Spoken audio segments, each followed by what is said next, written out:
What's up, guys? This is Coach Grant with First Down Training, and we are going to be talking about 10 tips to make you a better route runner. So we're going to talk about everything that goes into route running and how you can take your wide receiver skills to the next level.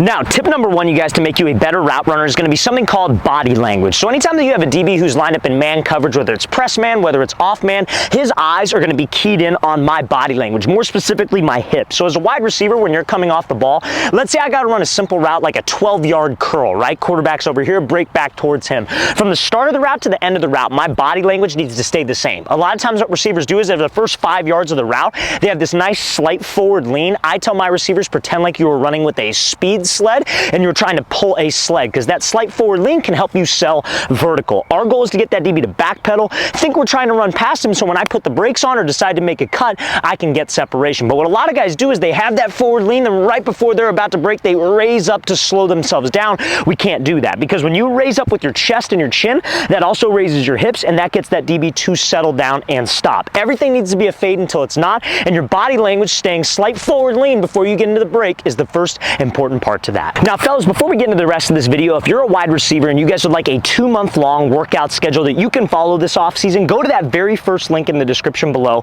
for our Elite Wide Receiver Training Package. It's 2 months of daily gym exercises and on-field drills specifically for wide receivers. We map out the exact sets and reps you should be doing, give you a video example of each gym exercise and on-field drill, and it's made into a schedule Monday, Tuesday, Wednesday, Thursday, so it's extremely easy to follow. So guys, if you're interested in that, very first link in that description below. Let's get back to this video. Now, the next element of route running, guys, that you have to keep in mind to sell vertical is going to be your stride length. So a lot of guys, because it really comes down to not being comfortable with your cuts, and we're going to talk about that as the video progresses, but on every single route, 5-yard hitch, 15-yard comeback, you have to make that DB think, again, we're running vertical. So our body language applies to that, but also our strides. A lot of guys, because they're not comfortable cutting while they're running with a good speed, while they're running in full speed and good body language, they slow themselves down. They'll do anything to slow themselves down so the cut can be a little bit more precise, but that change in speed or the change in your stride or the change in your body language tells the DB a break's coming, and that's how we don't get separation, you guys. You got to understand that from the start of the route, your strides need to maintain and be the same, and we have to be able to cut in the same type of stride. A lot of receivers, let's say this orange cone is where I have to cut. A lot of times guys will run up and they take these choppy steps so they could cut off of a specific foot or to slow themselves down, get to a specific yardage. We cannot do that, you guys. So you need to maintain perfect body language and the same stride length all the way to the break point to consistently sell fade. Now, tip number 3, guys, to make you a much better route runner is going to be a 90 to 95% speed throughout the entire route. So whenever we're running routes, I always make the mistake sometimes telling wide receivers like, hey, you need to make sure that you're running full speed into your break. But when I say full speed, I don't mean out of control 40-yard dash full speed. I mean a full speed where you're controlled, where you're actually able to change direction, where you're actually able to put the brakes on. So like 90 to 95%. It's more so about speed frequency than it is about running full speed, right? So off the start of the ball, let's use that 12-yard curl example, right? Off from the start of the ball, I want to be the same speed. My first step should look the exact same from a speed perspective all the way to the last step, because those are the 3 things that DBs are looking for. They're looking at your body language, looking for a change in your stride, and looking for you to slow down. Because if you're coming off the ball and you're going fast and then you start to slow down before you cut, that change in speed is what tells the DB a break's coming. Now, it's physically impossible to go 100 miles an hour and then cut on a dime, so that's why I say 90 to 95%. It's still fast enough to get that DB moving, but it's got to be the same from the start of the route to the end of the route to get you separation. So let's talk about the wide receiver stance, fellas, to help us get off the ball a little bit faster, because that's the first part of every single route is your get off. Whether it's against press coverage, it's against off coverage, zone coverage, you need to get off the ball fast with either your release or with your first step. So a lot of receivers, some of the mistakes that they make is they might be a little bit too far forward in their receiver stance. Their back foot might be a little too wide. Maybe they're a little bit too tall. So the perfect wide receiver stance that you want to try to get into is something I call 90-90, and you want about 70% of your weight onto your front foot. So by 90-90, I mean you want a 90-degree angle with your front foot, 90-degree angle with your back leg, I should say. So 90 with the front leg,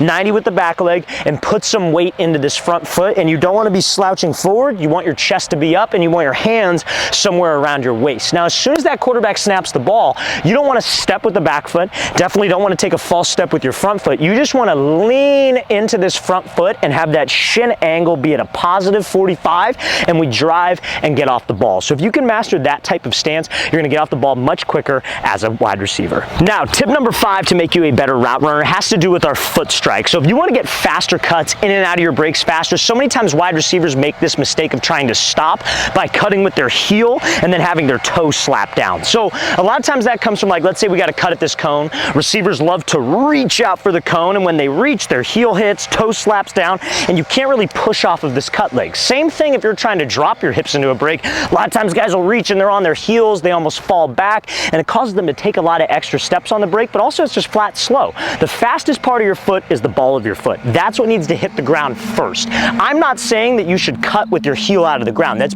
physically impossible in my opinion. If you're trying to cut quick and you're trying to cut hard, your whole foot needs to get down, but the first part is the ball of the foot, because that keeps your foot inside of your shoulder frame naturally, and that allows us to push and explode off. We never want to be on my heel.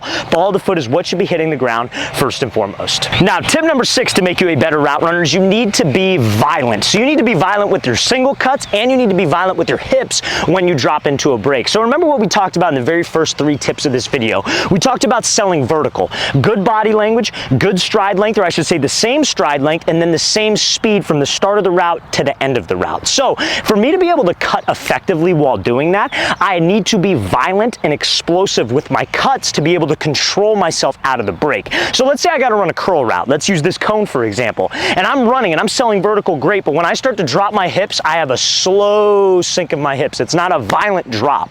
The problem with that, you guys, is you have too much speed going into the break. So if it's slow, you're going to take a lot of steps, or you're going to drift, and that's going to cause you to get less separation. A DB will be able to recover. So when I'm about to drop into the break and I have that type of speed, I want to think there's a string attached to my chin and somebody's pulling the string straight down. I'm here running violent. I'm trying to drop as aggressive as I can. Same thing if I'm running, like, let's say a post route. I don't want to have all this speed going into the post route and then my foot is really soft, because then I'm going to drift onto the cut. I want to shoot that foot into the grass, but obviously stay on the ball of your foot. So you're going into it, hard cut, and we push and explode off so we can separate, but also have that sharp cut. Now, the next tip, fellas, is going to help us get out of our 45-degree cuts a little bit faster, like curls and comebacks where you have to drop your hips. Now, I would be lying to you if I said that it's all about selling vertical and being violent and that's it. We talked about the violent drop of your hips. We talked about selling vertical, but to be able to be an elite route runner, you need to eliminate extra steps and more so specifically wasted time at the top of the break. So a pivot step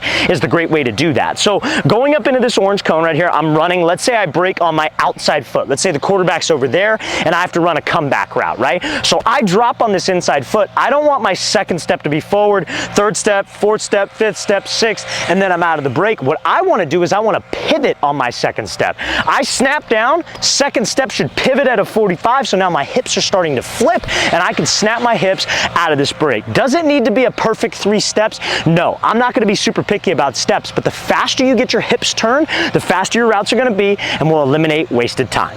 Now, this next tip, fellas, is going to help us with the 3rd phase of every single route, and that is called the acceleration phase. So we talked about the first phase, which is selling vertical, stride, body language, speed. Talked about the second phase, foot strike, being violent, creating explosion at the top of the break, trying to eliminate extra time. Now, the phrase that I want everybody to keep in their mind after every break that they make at the top of the route is it is a race to the football with the DB. So for example, if I'm running, like, let's say an out route, right? And I got to cut off on my left foot, quarterback's over here to my left, I don't want to just turn my head and get out of the break and expect the ball. I want to think as soon as I break, me and the DB, it's a race. There's a finish line over there where that quarterback is throwing the ball. I cut and I want to accelerate out and I want to run my arms to go cross through that finish line. And that just mindset is going to help you get out of your breaks faster, but you have to shift the way of your thinking. We can't just look for the ball. I want to win the race to the ball.